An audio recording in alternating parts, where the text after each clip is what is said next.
I tend to look at things a little bit differently when it comes to the sciences. For example, part of what I consider completing the theory of everything means making the math work for tiny particles and for supermassive objects, planets, stars, etc.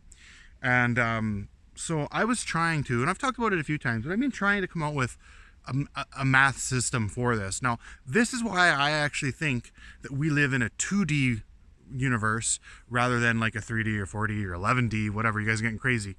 But a 2D, because just hear me out. From a single point in space, you can only move a total of 720 degrees, right? You got your horizontal plane, 360 degrees, and your vertical plane, 360 degrees, for a total of 720 degrees. So it's a 2D. It's just like if you're playing an old video game like Mario or something like that, right? Like he jumps up and down and front and back on a plane of degrees, that's 1D, right? And then when you come forward and back, we call it 3D, but really, in my opinion, that's 2D.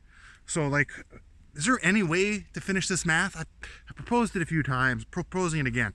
Like, so if you're that single point in space and you're going, there should be a mathematical pattern to follow. Like if you just take that 720 degrees plus like a linear, whatever size it's growing, and then that goes out in every way, plus a rate of inflation.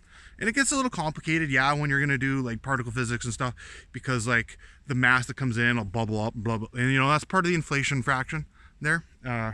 But is that possible? Do we live in a 2D universe? Is this singularity math even possible to do?